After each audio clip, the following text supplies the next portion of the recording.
What up, Brad fans? How y'all doing? Thank you for tuning in. And today, you got just me. I'm all by myself here, recording an episode for you. And the episode is in response to a listener question. So we're digging into the mailbag for this episode. We received a question about some dubious looking health and wellness products, and I spent a good 45 minutes explaining why it's BS. So I hope you enjoy it. I hope it's useful. I tried to lay it out in a way so that you could kind of see how I came to my conclusion that it's dubious. And so I hope that makes sense. If it doesn't, send me a note. Send me a message on Instagram or Twitter at bvampairdon. Send it to the show on those platforms at 2bradforyou. Go to the website 2bradforyou.wordpress.com. Leave a message in the contact form. Let me know where I failed you. I am here for you. Send us your questions. I want to hear from you. We want to hear from you. Topics you want covered, or like I said, if you found something and it looks too good to be true or whatever, and you want a sort of scientific opinion on it, that's what we're here for. That's what I'm here to do. So I really appreciate getting this question and doing this episode. It was a lot of fun for me. I think that's all the intro you need. So follow us, rate us, review us on your podcast apps. That would really help. And yeah, send us your questions and comments. And you'll get a whole episode dedicated just to you, like this one.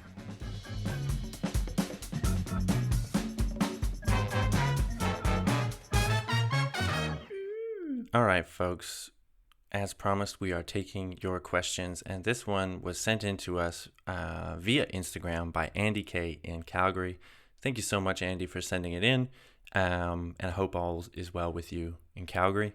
The question is regarding an ad she found about a product that claims to protect you from the harmful radiation that's being emitted by cell phones, laptops, Wi-Fi devices, all this stuff. You may have heard of this idea before. It's not a new idea that these types of devices are emitting radiation, and harmful radiation that can cause cancer, among other things. So her question is the research behind products like these valid? I personally find myself sucked into marketing ploys that appeal to the mom and protector in me. However, I don't want to throw money away. Does the science behind this product make sense? Thank you again, Andy, for sending that in. And in short, no, it doesn't. We'll look at the specific science of how they say the product works in the first place. But the main crux of this is, why would we think that cell phones would cause cancer in the first place? And that's where the real solid science is. And it comes down to radiation and the types of radiation that cause cancer and types of radiation that don't cause cancer. So yes, cell phones do emit radiation, but what is radiation? Radiation is just energy going through space. So it can be heat. It can be heat from your stove. It can be heat from your campfire. It's also broadcast signals that come to and from your TV, radio frequencies broadcast over space and end up in your car and on your radio. Sound waves from your stereo. This is all radiation. So when we got to classify what is harmful radiation and what is not. Visible light is radiation. So all the light that we see is a form of radiation. And clearly all of our eyeballs don't have cancer. So there's some that does and some that doesn't. And the threshold for that is called ionizing versus non-ionizing radiation. Ionizing radiation falls on the electromagnetic field spectrum, the EMF spectrum, in higher energies and higher frequencies. So forms of radiation that have higher energy, higher frequencies are known, scientifically shown, to have the ability to, when they pass through your body, disrupt molecules in your cells like DNA. So they can damage your DNA, which then leads to cancer. So these are the UV light, the X-rays. I can't think of anything else. UV light and X-rays are ones that we're all familiar with, and we know they cause repeated exposure to these things cause cancer. But like I said, visible light does not. So anything that's like visible light and lower frequency, lower energy, does not have this ability to disrupt cells and molecules and DNA. And lo and behold, where do all of the types of radiation emitted by Wi-Fi devices, smart devices, your TV, your cell phone, where does that fall? It falls in the range of non-ionizing, i.e. non-dangerous radiation. So right away, there's really no scientific mechanism to show why these, to link that these things would cause cancer. I mean, yeah, I guess there's a weak link in terms of radiation. Some causes it, some doesn't. But like I said, these don't. There's a very well-established threshold of when a form of radiation has the energy and frequency to damage cells and DNA molecules, and when it doesn't. It's just some is strong enough to do that, some isn't. It's basically that simple, and the cell phones and the laptops and the devices do not fall in that dangerous threshold. So right away, no real credible link as to why this should be a problem. And when you think about it, if it was, cell phones have been around for what, 20, 30 years, we would probably expect to see a huge increase in cancers, but you don't. There isn't. It doesn't exist. This large dramatic increase in cancer. So again, there's really not a whole lot of reason to think that these things would be dangerous. Now, that hasn't stopped the myth or the controversy or whatever from persisting, as this ad that we were sent shows us. And it's, like I said, it's not a new thing. This isn't a new thing. Its latest form is the 5G conspiracy.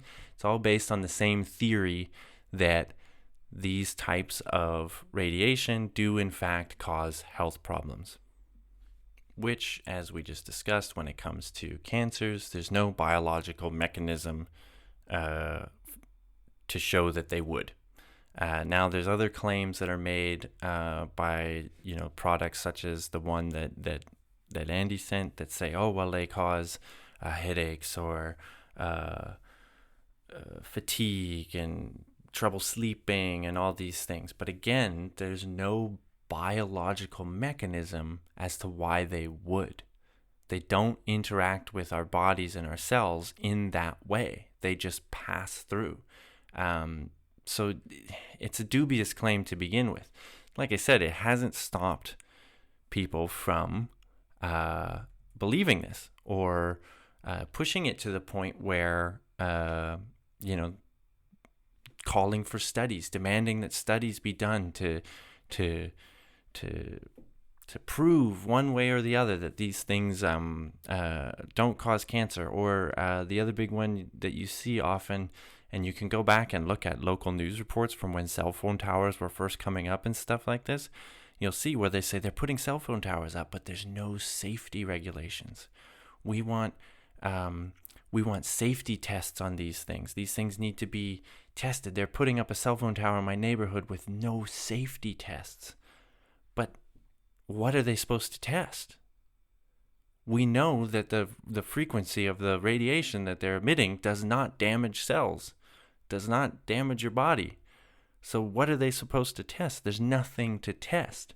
It's exactly like if, a candy manufacturer puts out a new product, they don't You don't demand that it's safety tested. We already know what the ingredients are, and those ingredients themselves have been safety tested. So you don't, with every new iteration of it, you don't have to like safety test it. So it doesn't make sense. There's no reason to believe, or there's no mechanism behind which these things would damage your body. But like I said, these things, it's not new, and it doesn't go away. It hasn't gone away. The idea that these things do, in fact, cause cancers or health effects. So, in short, if you want to stop listening right now, no, there's no reason to think that they do, and you are likely wasting your money if you buy one of these products that claim to keep you safe from this, because there's no reason, there's no danger. Now, what I wanted to do is actually look at this ad and kind of go through some of the things that can tip you off as to why it's bullshit, basically, because a lot of these health or supplements or wellness or whatever, things like this, they follow this same playbook where they hook you in at the beginning with something scary, or something that is emotional that's going to grab you, like Andy said, the protector in her, the mom in her, and that's fair. I mean, we're all susceptible to get drawn into something, and especially if it's presented in a way that then looks credible, where they use sciencey language, right? Like radiation, there's harmful radiation. Well, we know that, right? Like, you've heard that before. You know that you can't just get x-rays over and over without getting cancer. We know that. But how many people know that there's, harmful and not harmful? So that's the thing. So I wanted to kind of go through these and just look at how I go about looking at these things and sort of finding the answers, because we're all, like I said, we're all susceptible to getting hooked by some of these things, and it's I think important to take a look at what the common tactics are. So like I said, right away they always try and give you some emotional hook, whether it's fear or you want to do better by the environment or something like this, or big pharma is out to get you, all that kind of stuff. But I think what's important when you're looking at these things is to just do a bit of Googling about, like if you just Google cell phones radiation, you're going to find a lot of these products where they're saying like, yes, it causes it, and here's why, or here's something you can buy to protect yourself. So right away, those have a bias. They're trying to sell you something. So you're going to want to look for sources that aren't selling you anything, that are just sort of science. That can then be confusing if you don't know scientific literature and how to deem, if one paper is good versus another. That's why you send it to me. That's why you send it to Too Brad for You, and we do an episode like this going through it. But the other thing to look for is if they give you citations in their ad or in their article or whatever, look at those citations. Right away, you'll either see that the citation is not saying, it's not backing up what the claim was, and that's just poor citation, sloppy citation. So that's evidence that you're not dealing with a very accurate or truthful product. Or again, then you have to look at the quality of the citation, which can be difficult. So I'm going to find an example of sort of both of those things, and I'll link to them on the show notes page, toobradforyou.wordpress.com, show notes and extras, so that you can kind of compare and actually see these things for yourself. So first off, this ad, it's got about, 10 citations through it, all claiming different things. And when you click on them, generally they don't say what the citation has nothing to do with the claim that was being made in the ad. So they have one saying that, do you know that radiation levels today are 100 million times higher than they were 50 years ago? You click on that citation, it brings you to a press release from the WHO talking about how, because people were so concerned about this, we did a big study or reviewed all the evidence and found that it's inconclusive, that these things cause cancer. So right away, the citation doesn't match what the sentence was, so sloppy citation. And it also, when you read it, it contradicts what they're saying. They're saying they have another claim in the paper where I think it says like, study after study has shown that our bodies absorb radiation from these devices like a sponge, right? You click on that citation, it brings you to the National Cancer Society, credible source, and it's just an info page about cell phones, the type of radiation that they emit, basically just summarizing everything that I just said about ionizing versus non-ionizing radiation. And then again, saying, look, there's a lot of studies out there and none of it is conclusive. It's not conclusive. There's no conclusive evidence to say that these things would cause cancer or have any adverse effects. So their citations are totally contradicting the whole claims that they're making about these devices, and then your need for a product to protect you. The one that says that you absorb the devices like a sponge and it brings you to this cancer page, it doesn't talk about your body absorbing them at all. I mean, and like I said, it's just a summary of the evidence that says, again, no conclusive evidence. So like right there in the first two lines, if you take the time to go through the citations, you'll see that there's a whole lot of nothing going on here. And then they have the third citation is, one study highlighted by the American Cancer Society had people hold a phone to their ear for 50 minutes. It found significant changes to brain tissues, but only the part of the brain that was close to the phone.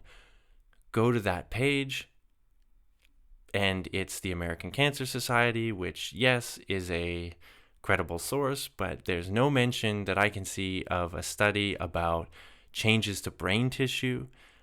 It again summarizes the research. It first gives you the background of like why you might think that these things could cause cancer. But there's ionizing radiation and non-ionizing radiation, and these devices fall into the non-ionizing radiation. And then this page actually does kind of go through summarize some of the big studies that have looked at it and say there is no conclusive evidence that these things cause cancer. So when you're looking at these things, and especially this American Cancer Society page, you will see that there's some studies that have found a link, right? So there's a link to cancer. Now, when you're talking about, studies that are trying to find links between an exposure and then a disease, we have to understand that it's, for things like cancer, it's really hard to classify a lot of things because there's a lot of different factors that could go into, like if you got a group of people and they had cancer and another group of people who are similar didn't have cancer, and then you compare how much they use their phones, maybe you'll see that some of the people who have cancer use their phone more. But these are really, really hard to make a conclusion, a solid conclusion, because there's so many other factors. There's so like genetics, other environmental exposures. Like it's just, in order to make a very conclusive case, you need explicit evidence. And again, when there's no conclusive, clear correlation, which we all know too, correlation does not necessarily mean causation, but if there's a lack of a clear correlation or a clear overall link, then we got to look at, well, what's the biological mechanism? And as we just discussed, there is no biological mechanism. So you can look at these sources that they cite, and you can take away, well, some studies found that it was true, but no one study can make that claim. No one study, you can't just cherry pick one study. For example, they had a study here in rats and mice where they exposed them to these forms of radiation. And in male rats, there was an increase in some types of tumors, but in female rats, there wasn't. And in female and male mice, there wasn't. So there could be another reason as to why only male rats develop these cancers. There's also questions about strains of lab mice. Some of them have been bred to be more cancerous. So we have to look at the overall evidence. You can't just take that one thing and say, oh, well, male rats had more cancer. Well, most rats didn't. The females, and then most rodents didn't, if you look at it. The female rats didn't, and neither sex of the mice did. So that doesn't really say anything. And a lot of these studies have mixed results. So even when they do large cohort studies with people, like I said, again, where you're trying to compare groups of people, some with cancer, some without, and try and tease out the factors that would go into it, it's again inconclusive. So again, from this American Cancer Society page, there was an interphone study, it was called, comparing more than 1,000 people with acoustic neuromas. So that's a type of cancer that people think you might get from a phone because it's in the area of your brain where you're holding the phone. And they compared those people to more than 2,000 people without tumors who served as matched controls. So matched controls are basically just you try and find people who are as close to exactly the same in terms of age, other disease risk factors, environmental factors, all this stuff, even socioeconomic factors, that are they're as closely matched to the people with cancer as you can find. And then hopefully the differences in between those people will give you an idea as to what might have caused the cancer. And in this study, they found there was no overall link between cell phone use and acoustic neuromas. There was, again, a suggestion of a possible increased risk in the 10% of people who use their phone the most, but this finding was hard to interpret because some people reported implausibly high cell phone use. So there is major caveats to these studies. And like I said, again, the language that's going to be used in places like the American Cancer Society and the WHO is going to be very hedging. The science, the medical community, the science community, they're going to hedge their bets a lot in these kind of things because they're going to say, well, there's some studies that said this, even if most studies said no or were inconclusive, we still have to kind of say there's a possible link. And you have to understand that when they're saying that, it's because, they're responsible for the health and safety of all these people. So they can't rule it out. You can't 100% rule it out. But it does not fall into the realm of things like UV light, X-rays, where we know those things cause cancer. There is, multiple studies done, lots of studies with lots of cohorts of people, and there is no conclusive evidence that these things can cause cancer. And then again, going back to just the biological mechanism, there's no reason to think that they have the ability to do that because they don't have the high enough frequency and energy to disrupt DNA and cells. So right away, the first 3 citations in this ad either contradict what they're saying. Well, I mean, they all do.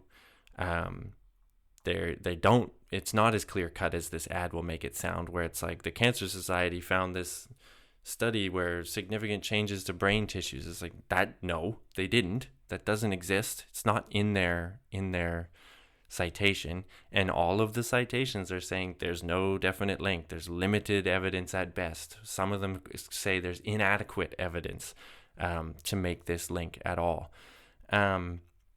So that's it. I mean, you just look at the citations and see what you can see.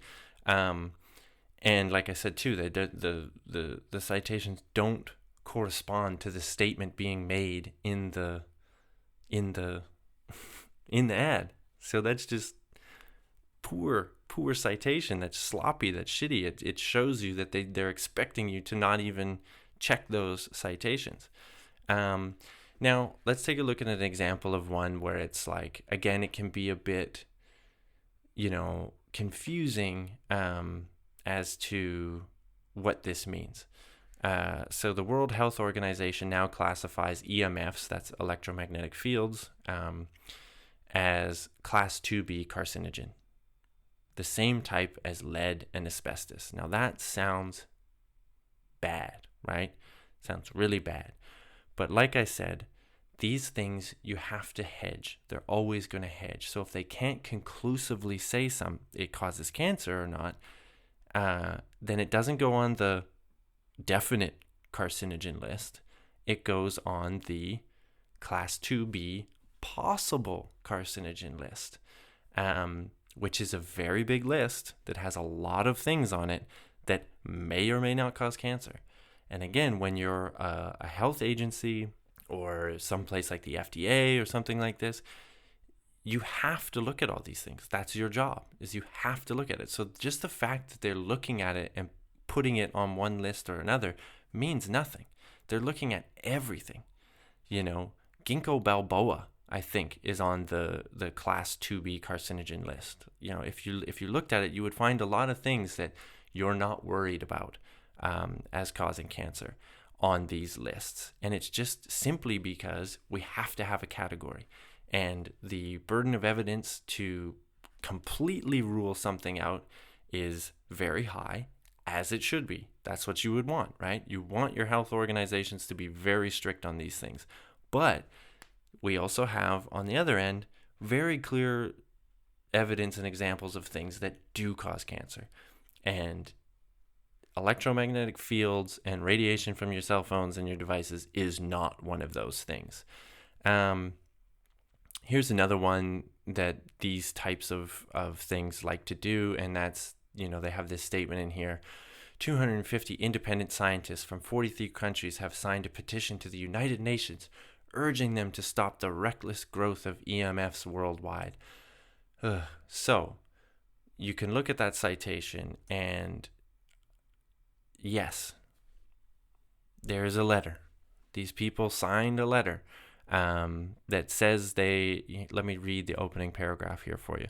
We are scientists engaged in the study of biological and health effects of non-ionizing electromagnetic fields, EMFs. Based upon peer-reviewed published research, we have serious concerns regarding the ubiquitous and increasing exposure to EMF generated by electric and wireless devices. So there's a group of people that are concerned about it.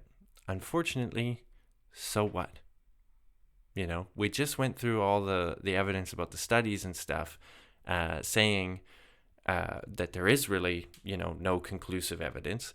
So just because you have a group of people, whether they're scientists or not, that say they're concerned about it, really means jack shit. I mean, if you look at the climate change debate, I mean, you have 99.9% of scientists who study climate change saying the evidence shows this is the evidence, and you have 1% of people that don't. It's like those aren't equal weights,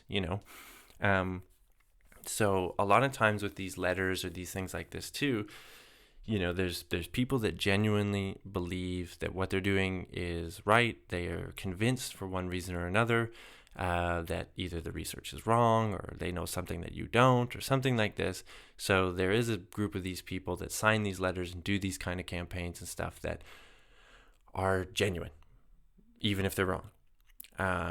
There's another group that are lobbying, so they're getting paid for some reason or another. In the climate example, that is for sure the case. In this, I don't know who would be providing money to people to sign these letters. I don't know, maybe these companies that are making these products or whatever. You can always follow the money and find that out. There's also a lot of times when you look at these letters, it's like 250 scientists, and they say we're engaged in the study of biological and health effects, but are they? I don't know. Some of the credentials don't seem to fit someone that would be doing that. And the other thing is, again, you have people that in these fields you have to hedge. So they might, again, be genuine in thinking that, this is something that we need to look into and that we should look into. But again, just saying we need to look into it and something we should be aware of is very different than what the ad of this product will have you believe, which is that all of these people think that there is impending danger and that you're gonna get fucked by these devices, and depending on how these signatures were solicited, the wording even when asking for these people's signatures may have been misleading in a way where they said like, hey, do you want to sign our letter that just says we should look into this more?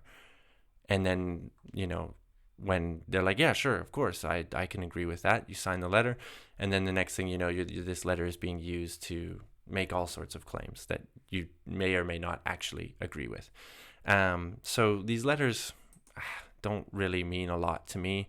And again, it's not a weighted, it's not a equal weight kind of thing. If you say you have 250 scientists saying they signed this letter that this is a problem, well, you have how many countless radiologists, physicists, statisticians, epidemiologists, all of these people that didn't sign the letter. How many of those professionals do you think exist in the world? Thousands upon thousands. And only 250 signed a letter. So it's really not that big of a group of people, I guess is what I'm trying to say. Finally, I want to point out a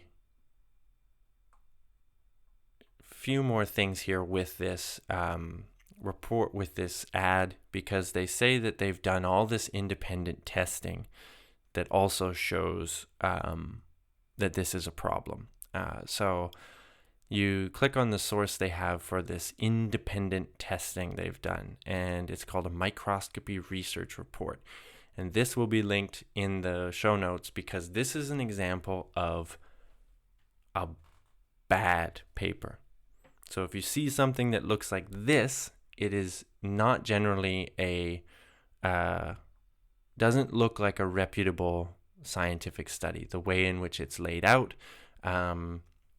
is not how journals are normally laid out. It appears to be a commissioned research report.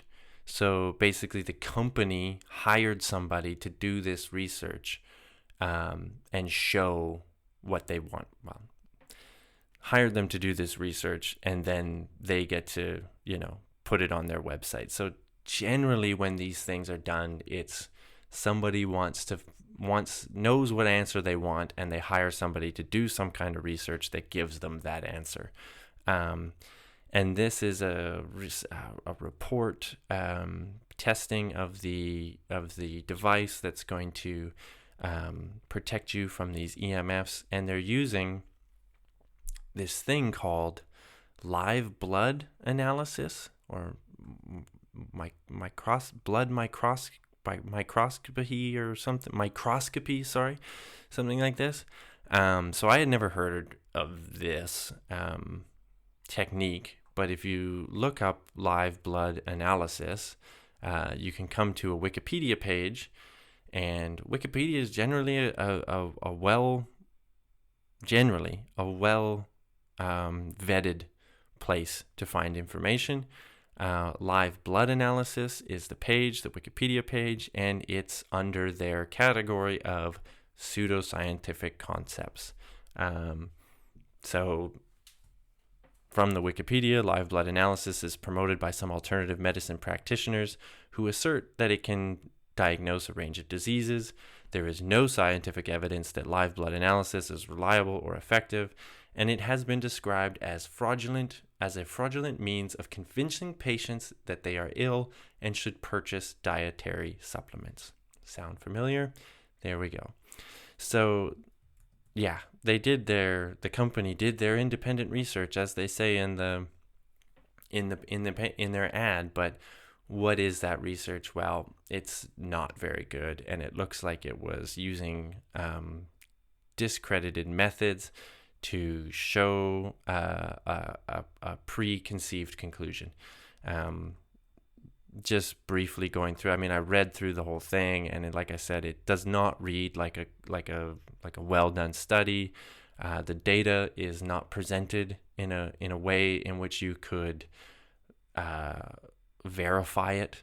That's something that you have to have in a scientific paper. Ideally, you want to have something that, like, a methodology that you could easily replicate. Their methods are poor in description, and it looks like they just took people, did this microscopy on their blood, but it doesn't say how they drew the blood or when it was tested, how much blood they took, all of this stuff.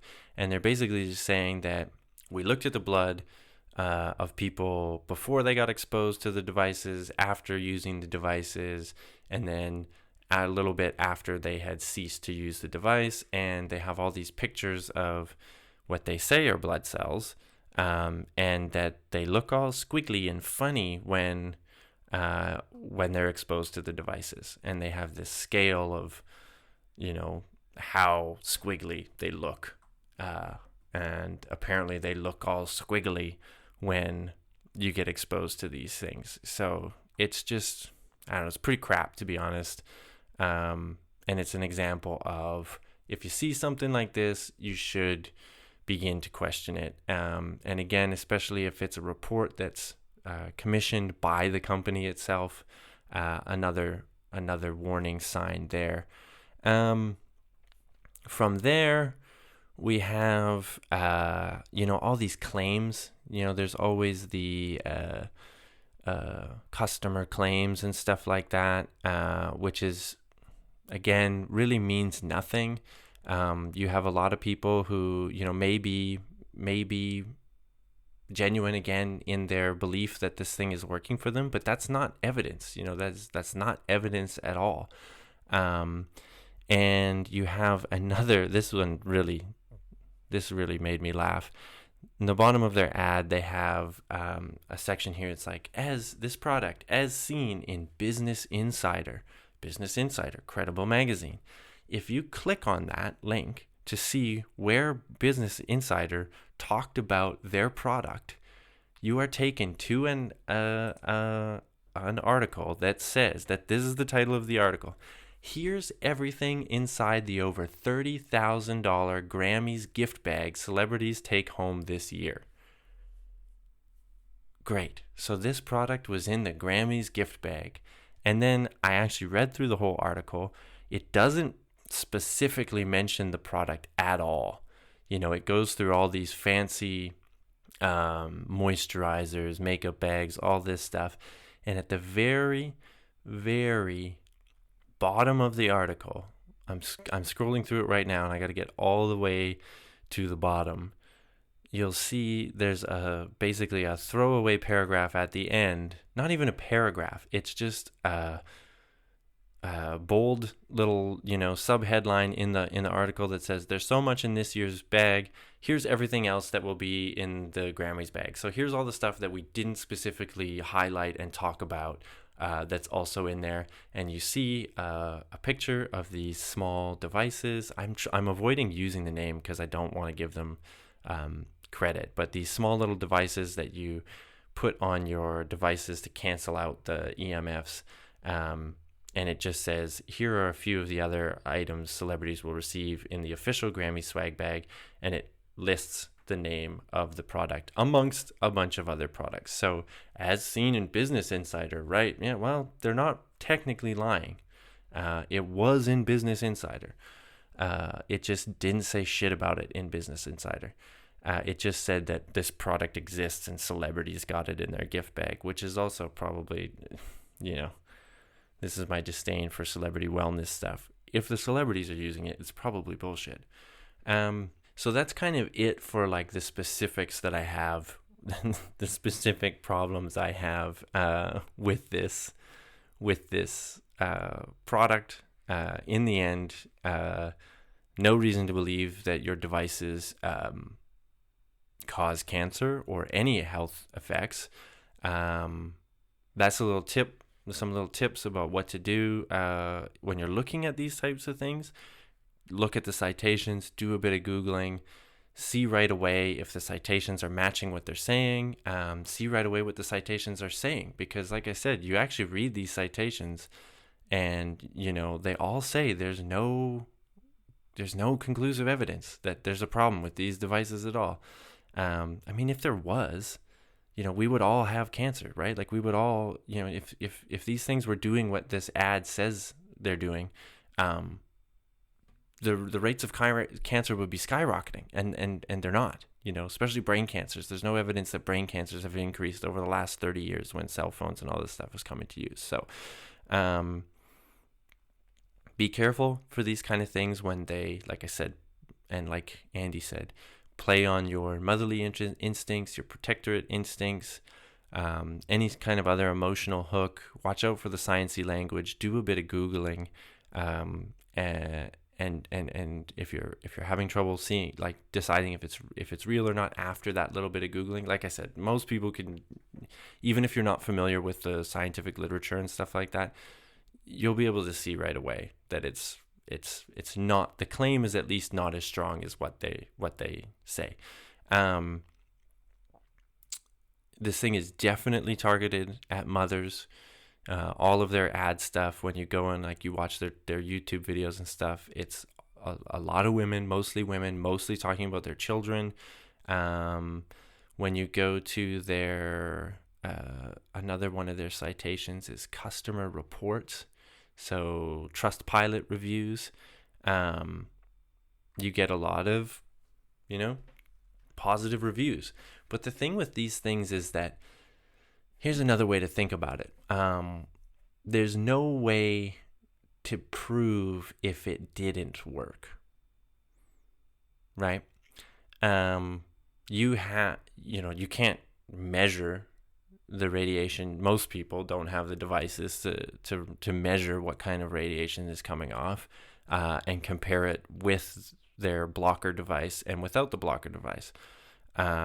Basically, you just have people who say, "Oh, I had trouble sleeping, and then I put this on, and now I can sleep better." Well, is it placebo? Is it something else that was going on in your life? Here's the first review that comes up. I bought a pack of 5 to put on all our devices. I'm prone to waking in the night and browsing through social media. Since using the dot, I'm not waking. I feel our devices are safer, and I'd recommend them. Well, what the fuck does that mean? It means you stop looking at your phone at night. Maybe because you had the dot. Maybe it's just because you put the dot on, you're like, subconsciously you're just like, I'm not going to look at my phone now because I got this dot. So I got to protect myself, there's no conclusive evidence there. It's just your feelings. And I'm sorry, but that doesn't mean anything. All sorts of things like this. Here was one. I wanted to find one that I found. Yeah, so here's one. Excellent service. Whether it's doing the job or not too sure. I don't own a device that can test that. However, if this is a placebo effect, it's working. My husband and I are sleeping better than before, and my hands don't get hot or tingle when holding my phone for long periods of time. Ridiculous. My daughter's homeschooling at the moment and are on our iPad 5 days a week. I feel happy that the energy dots, I said the product, energy dots, are on all her devices to help with the EMF radiation. So you feel safer. Great. I guess if you want to spend the $50 or whatever to feel safer, you can. Here's a negative review. 0 benefits, really disappointing, and then sad faces. I haven't read this one yet, so I'll read it here live, for all of us to hear. Waited some time before I wanted to write a review just to make sure I'm going to be accurate about the review. I have bought and used the whole range with the exception of the water dots. So I don't know what water dots are protecting you from. It's been a couple of months now and have felt completely zero relief from them. Sleep ring dots, no better sleep than before. Bracelets for both myself and husband, no extra energy whatsoever. In fact, I feel more joint pain on the hand I'm wearing the bracelet or pendant around my neck, no improvement felt. Dots on all our devices and router, still feeling sick after I use either the phone or laptop. My husband is the exact same. Dots placed all around the house, with again, no improvement felt on our well-being, meaning zero benefits. Wish I could have written something different after spending a large sum of money on this, but unfortunately this has been the case. This has not been the case for either myself or my husband. So again, just somebody's feelings. And of course they're not going to feel anything because it doesn't do anything. There's nothing here. Wow. I think I've probably rambled on about this enough. The only final thing I could say about this is the actual claim on how the device works, which also just seems bogus. Apparently the device, you stick it to your computer, cell phone, laptop, or whatever, and it uses this concept called entrainment, which when I looked that up, it's basically when two sort of oscillating systems match up.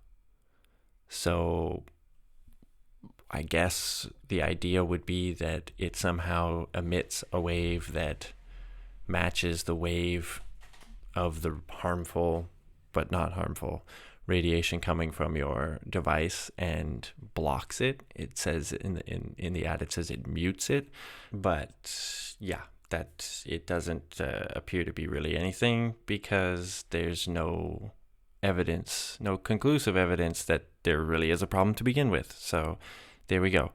That's going to be it for me. I'll link to some other stuff on the show notes so that you can get a little bit more background information on this, and then also on how these types of scams work. Like I mentioned, there's kind of a playbook, and there's a really good article I found that sort of lays out that playbook, and so you can be a bit more informed about that.